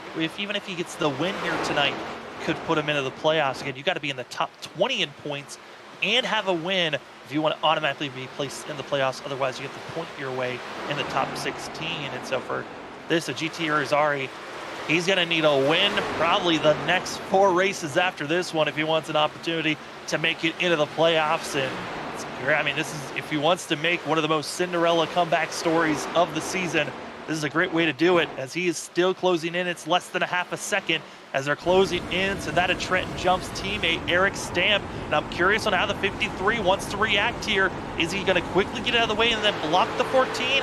Or is he just going to let our leaders just race it out? Well, I'll tell you what, right there, yeah, took the lane of his teammate. So definitely not, you know, just jumping out of the way there as he lets him go there on the entry. We'll see what he does to GT here is on the exit. I think GT's going to have no other choice than to go inside. And a nice clean pass for him there as he continues to make up this ground. It's down to 3/10 here as we're on top of the roof cam. And you can see it. That 46 starting to struggle here a little bit on the exits. This 14, though, really driving off the corner well. Finding that perfect entry, and now they're going to have to dive down below to make another pass on these drivers that are lapped down. And it's going to be Trenton Jump coming across the line, and that gap that was 1.4 seconds back, well, it's less than a tenth. And GT Rosari, I mean, this feels like this has been his spot all race long. Once again, behind the leader, but can he make the pass cleanly? We'll see what he could do here. Last time he was trying to set up Tamer. The 2 lines ran together, made contact. That's what brought out our last yellow. Look at this mistake, though. 46 gets the apron here. He's going to try to throw a block, but it's not going to be enough. Here's the 14 gets to the inside. They're going to fight down into the corner. 46 drives it off very deep. He's now going to cover off the inside there. Just, man, what a power move for the 46. And also, you're going to have lap traffic. This is going to be John McAdams, who's going to have fresh tires, Dufkin down low, and this is going to be helping Trenton Jump for a couple of laps. But will this hurt Jump? Because at McAdams, what type of run is he going to have? And cleanly going to go to the inside. But now GT is going to have the preferred lane. He just has to follow where McAdams goes. Oh, and you're going to see so close here on the exits there as the 46 has the 14 all over the back deck. Like, this is going to be close here, heading off into 3. Almost close contact once again. And as we've been watching our leaders slicing and dicing, they're now giving up space. Ethan Smith less than a second back. And I talked about the fact that Ethan Smith 4-lap fresher tires, but that was just because that was an earlier run. But he's been watching the 00. He's been one of the better drivers at saving his tires on the long run.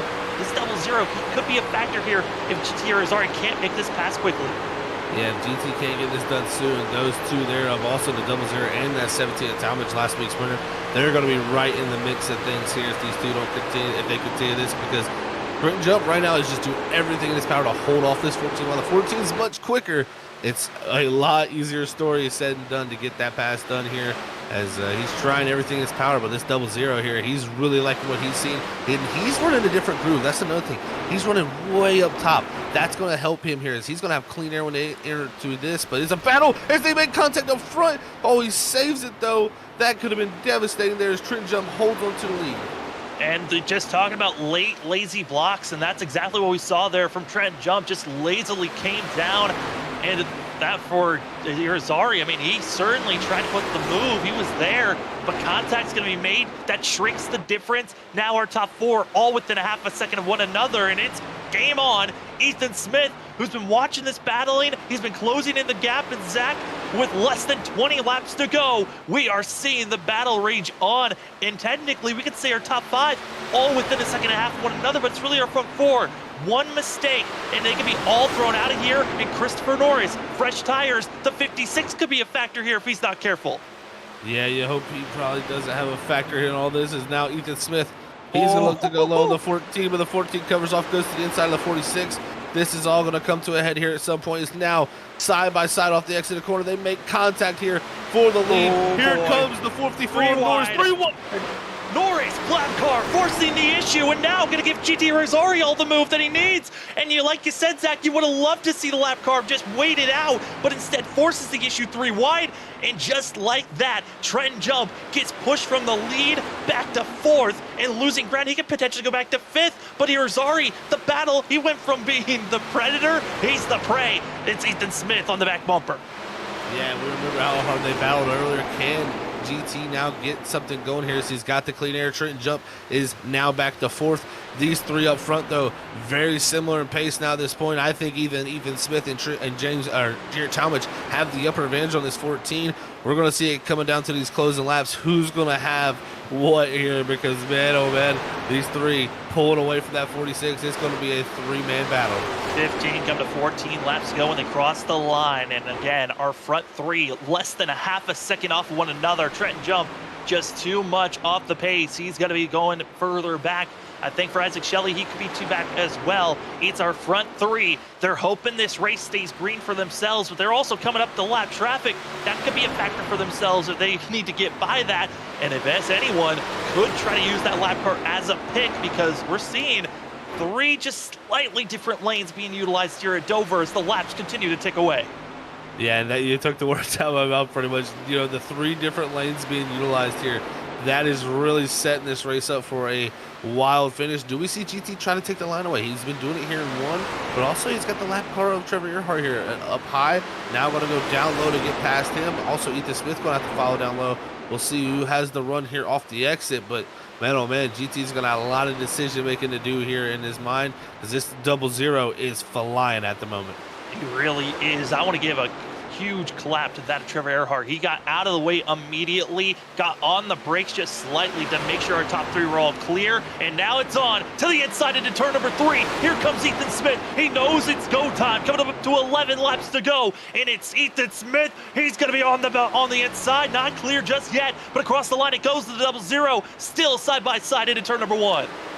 Man, oh man, I don't know how he had the drive off he did there on the bottom, but he did a great job to get it done. Couldn't get clear this time, but Irizarry a little bit up into the wall. He holds on to for now, but now I think the 00 is going to be able to clear. Ethan Smith to the lead here off the exit. It's going to be 10 to go when they cross the line. Bumper to bumper, it's on our front 3, 10 laps to go, and it's anyone's game, and at the same time, anyone can throw it away, as Trent Jump's going to be lingering back 1.7 seconds back from our leader, and he's hoping to see our front 3 just wipe each other out. Same thing can be said for that of Isaac Shelley back in 5th. These 3 drivers that are back in that of 4th, 5th, and 6th, they're just licking their chops, hoping to see our front 3 wipe each other out. 9 laps to go. Ethan Smith, GT Irizarry, Talmadge, they are all within a half a second.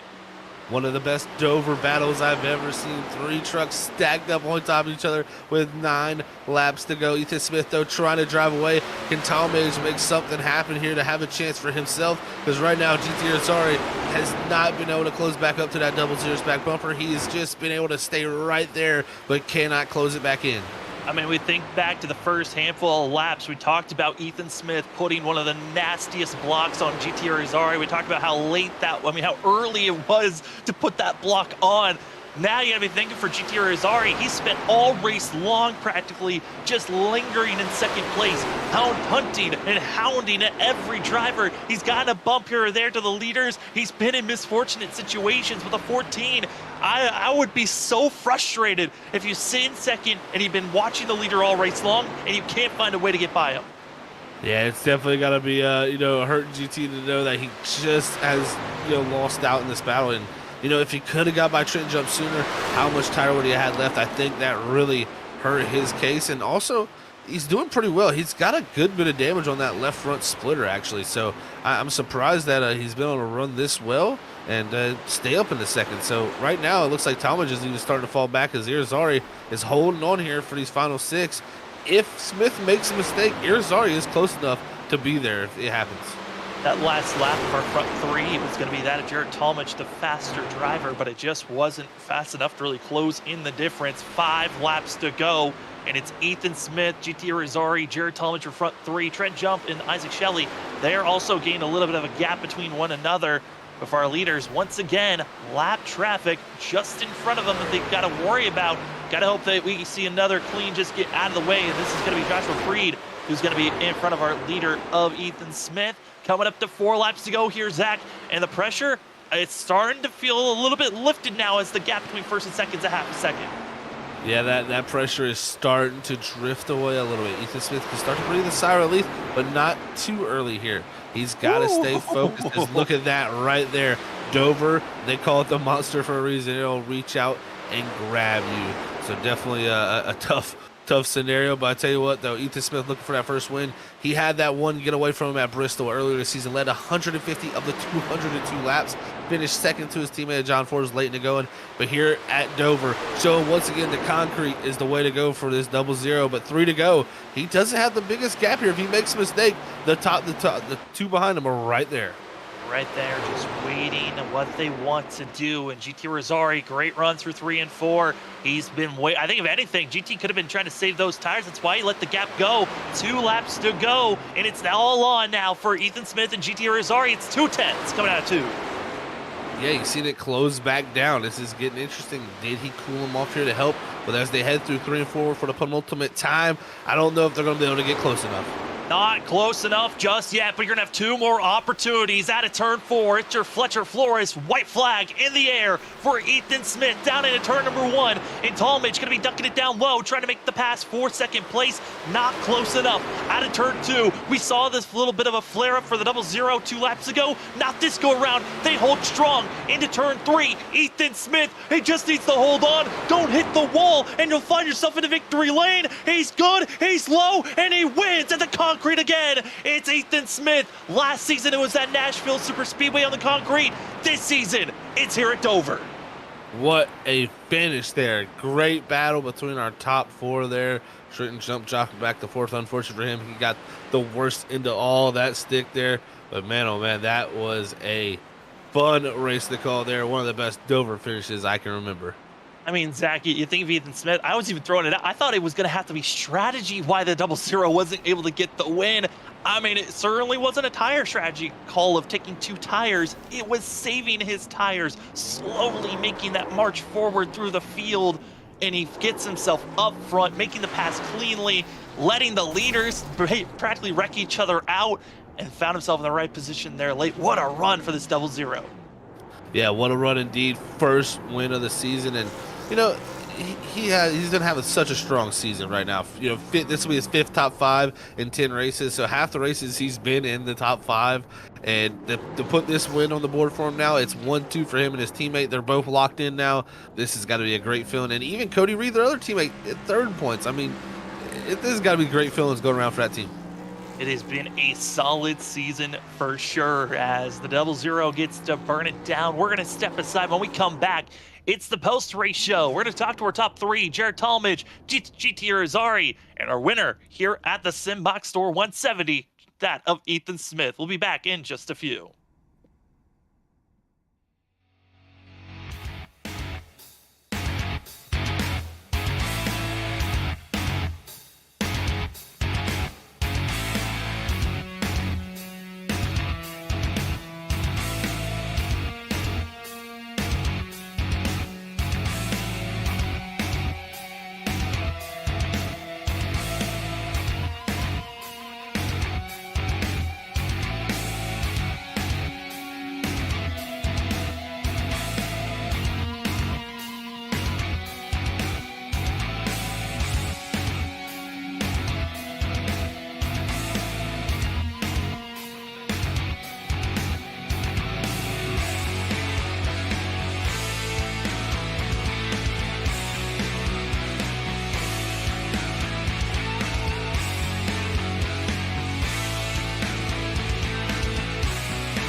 Welcome back, ladies and gentlemen, to the NAISCC Race Car Graveyard Truck Series post-race show here on Freaky Fast Broadcasting. My name is Sam Dyer. With me is Zach Hall at Robert Morey Running Productions. What a wild race it was. We got to see fantastic three drivers on top of one another till the very end, and it was Ethan Smith getting the win. But before we talk to our winner, we're going to talk to second and third place, starting things off with third place runner, that of Jarrett Talmadge, get his thoughts on how tonight went. Jared, it's Sam and Zach up in the booth. You found yourself in victory lane last week. Well, hey, you said you wanted to talk more. What about a third place finish for yourself? And how was it dueling there with the top three at the end of this one? Uh, I I mean, that was a good race. I'm not really good on concrete tracks, so I didn't really expect this. It was really fun. I thought I could have had something for Ethan, but I just couldn't get by GT there. But yeah, I'll take a third. Get to talk more. Yeah, definitely a great run, Jared. It's Zach up here in the booth, man. I tell you what, congrats on a third place finish after that win last week. We see you do a little bit of a different strategy. You know, you elected to go all the way on the fuel tank on that first stage, and it actually ended up making where you had to get the lucky dog. I mean, take us through that strategy and what was the kind of the goal there. People put in early, so I was hoping that if I could run long enough, get a yellow, trap a couple of them a lap down. Obviously, that didn't happen, and then I wussed it onto pit road big time, and that lost me a lot of time. And that's what more likely trapped me a lap down because I think I was like within 5 tenths when I threw the yellow. But yeah, I was just trying to hopefully get a yellow, just trap people lap down. Just yeah, it was I don't know. Lucky to recover from that. We're getting close to being eligible for the playoffs. If we can get top 20, we'll be there. Oh, we know that you certainly have a great opportunity, and we've got ourselves Charlotte, Kansas, and Richmond coming up as our final three races of the regular season. How you feeling about those next couple of races here, Jared? Yeah, mile and a half, kind of draft tracks in the truck, so anything can happen. That is certainly true. Well, before we let you go, the floor is yours for any shout outs. I actually thank Thomas, like my teammates, Alex for helping out there in the race, and you guys for putting on the broadcast. As that is going to be Jared Talmadge in the 17, coming away with a third place finish here today. Congratulations on that, and good luck going into Charlotte next week. As we go down to second place runner GT Erzari, and GT certainly had a wild night for himself. GT at Sam and Zach up in the booth. You come away second place, but man, it seemed like that's where you were running all night long. It was different drivers ahead of you, but how was it trying to take that win here tonight, especially in that duel in the final 20 laps?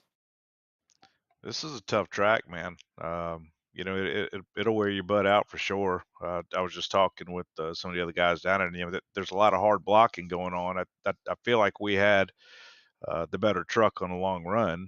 It's just you just couldn't get around somebody without having an incident. I ran into an incident with the 81. I mean, that is what I was telling the guys. Like I knew it was going to happen. I just didn't know when it was going to happen. It wasn't going to be on purpose, but I knew it was going to happen, and it did. So I hate it for him. It certainly wasn't on purpose.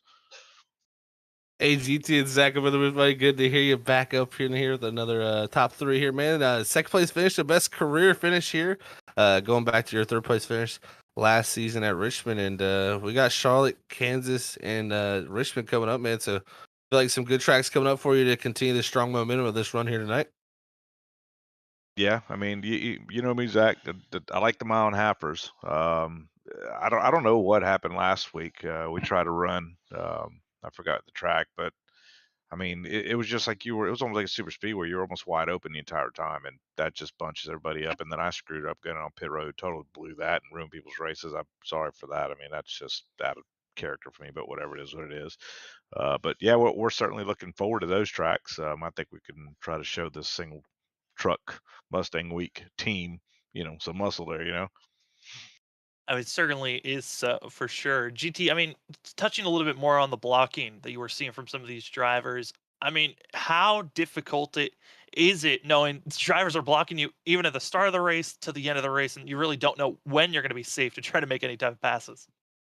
Well, I think it's harder for me because I really don't know these guys that great. I've raced some races, but I just haven't really learned to adapt to how each individual races. So I feel like me coming out here, I'm the outcast, you know, I'm the black sheep here. So I'm actually trying to be extra careful so I don't cause any problems, especially after last week. But you know, just my opinion, it was very aggressive. Um, you know, considering certain speed differences. I mean, there was a couple times where I mean, it was quite obvious I was quicker. I'm not saying just roll over, but I mean, you know, it's not worth taking a chance of getting two or more trucks wrecked, you know, early in the race. Well, we're excited to have you up in the booth finishing in the top three here tonight, GT. It was awesome to watch you duel it out, especially with Ethan Smith and Talmadge there in those final 20 laps. But before we let you go, the floor is yours for any shout outs. I appreciate the NAISCC Truck League for putting it on. It's fun for sure. Got to give a shout out to Mustang Week, the sponsor. They sponsor my cup, Xfinity, and my truck. So shout out to them. It's going to be the last year in July of this year in Myrtle Beach, South Carolina. It's all week, nothing but Mustangs. So it's going to be 21 years, final year. So shout out to them. ButtKicker for coming on board as well. Adams for putting this thing on. And of course, you boys up in the booth, man. It's always great talking to you guys. That's going to be GT Arizari in the 14, coming away with a second place finish here tonight at Dover. And if you show up next week, can't wait to see you. Good luck at Charlotte. 10-4. Thank you guys. Appreciate it. As now we go to the driver that found himself marching his way through the field. Had to do it a couple of different ways, but at the end of the day, Ethan Smith found himself in victory lane. And Zach, a wild one, gotta say, and I can't wait to figure out his point of view here. We got Ethan Smith up in the booth. Ethan, I threw it out. I thought it was going to be tire strategy that you were going to have to throw out to potentially win this race because we've seen you do two tire strategies before. But tonight, how was it in those later stages, get passing each and every driver to get up to the lead?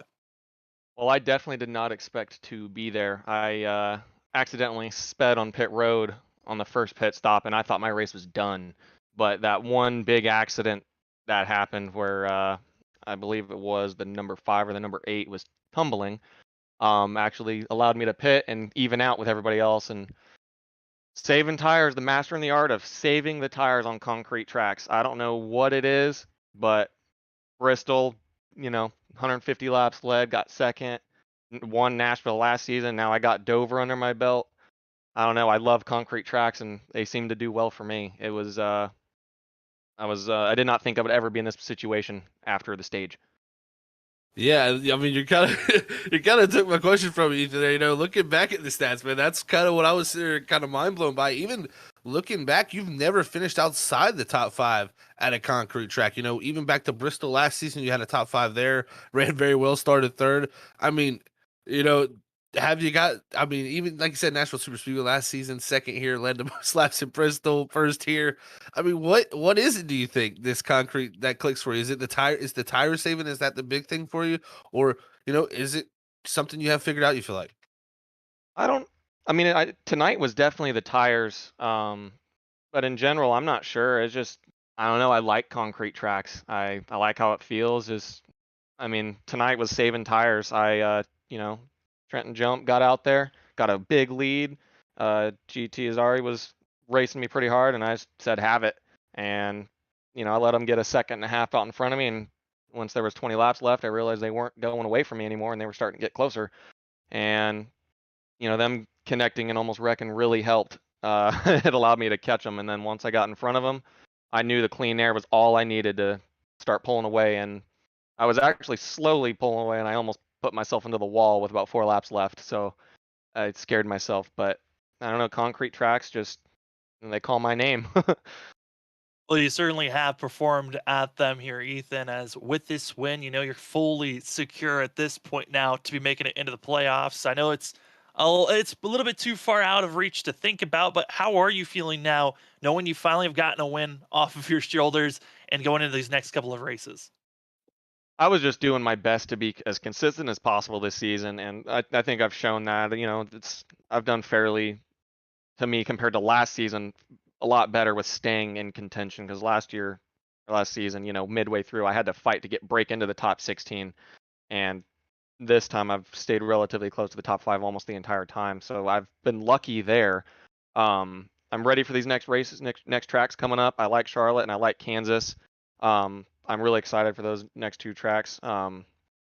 So I'm just ready. I'm hoping to try to get some more wins under my belt before the playoffs start, but I'll take them where I can get them.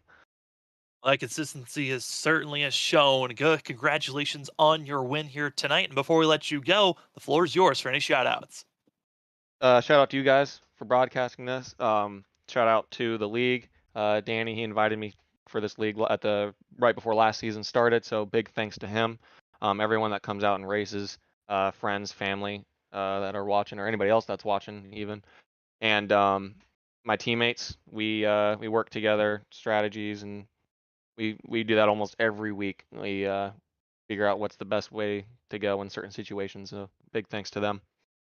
That's going to be Ethan Smith and a 00 machine getting the win here at Dover for the Simbox Store 170. Congratulations on your win and good luck going into Charlotte next week.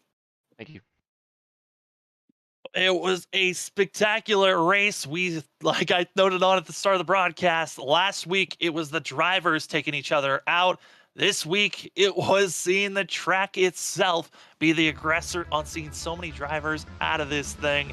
It certainly was a tough race. As we take a look here at our unofficial results, top 10, we talked to our top 3, Ethan Smith, GT Irizarry, Jarrett Talmadge, but that a Trent Jump coming away with a 4th place finish. John Force was able to get by Shelley there late for 5th. Isaac Shelley gets 6th. Thomas Green gets a 7th place finish. Going to be a second top 10 finish of the season. That still baffles my brain. With that, a Jason Tamer at 8th. That Amoris Brogan going to be able to get that of 9th. That is his first top 10 finish for this 36 machine. Congratulations on that. And also Paul Bergoli with a great finish for 10th place. But Zach, you look at the rest of the field, and there is certainly a lot of disappointment on that giant wreck that came out of stage number 1 when we reset and got back out there. No doubt, indeed. I mean, that was the big one here, if you would ever call it. I mean, I look at guys such as, Logan Breakey, and then even our stage winner, James Loveland. I mean, Loveland was so fast. I would have loved to see him in that battle down there at the end. Would he have, been able to do what he did early in the race, drive away and keep that lead? Or will we have seen similar conditions there coming down? I mean, it's so many questions in our head, but man, Dover is a track where you never are safe. It's very similar to a Bristol or a short track like that track where, you're always at danger, and it's not even really due to traffic or just how congested this track is. It's just with how challenging this track is. So, yeah, one of the best finishes at Dover for sure tonight was epic, man. It was certainly an amazing race to be covering. That 3-car truck battle at the end there. Ethan Smith, GT Irizarry, Jarrett Talmadge. We're going to be talking about that for quite a long time. And also, Ethan Smith and GT Irizarry, they were on top of one another from the start of the race till the end. We noted on Ethan Smith's early block. Well, it worked out. And luckily, GT didn't try to get any revenge on that and finds the 00 in victory lane. Well, Zach, we got a pretty busy week coming up for ourselves in some ways. In other fashions, we're kind of not busy. We saw last week, Thursday night, was the finale for the Stars and Stripes Cup Series for Season 4 for them. But, Zach, we have a brand new season, new series coming up this Saturday. Yeah, happy to say we will have the World Series of Sim Racing here on Saturday. So on Freaky Fast Broadcasting, starting this Saturday with you up in the booth, Sam, and we'll have Robert up there, and hopefully Tom Bourne at some point. We'll get him up in the booth too. So we're gonna have some great action there, great action on the track, a Next Gen Cup Series, and also happy to say we brought iRace and iFlag on board with us, and they will be our title sponsor there. So it is a lot of things looking up, and you'll see me back out on the track out there. So different number though, 24. So no 32 this time. So you're gonna have to look for a different one. You won't be able to miss my paint schemes though. I'll trust you that. We're excited to be seeing that Saturday nights filled once again here on Freaky Fast Broadcasting. And again, Thursdays are off with the off season for that of the Stars and Stripes Cup Series. They're going to see Season 5 in just a few months, but cannot wait for it. Well, if you can't wait, if you miss out on Saturdays, season opener for the WSSR iRacing iFlag Cup Series, well, hopefully we'll see you next week for more Monday night racing action, as we're going to be seeing that of the NAISCC Race Car Graveyard Truck Series, race number 11 at Charlotte for 150 laps. And I cannot wait to see you then. But for tonight, thank you for Zach Hall for joining me. My name is Sam Dyer. Robert Moyer running productions here tonight. It was a wild one. It was a duel between 3 drivers, and it was that man right there, Ethan Smith, getting the win. Congratulations, and we'll see you at the next broadcast.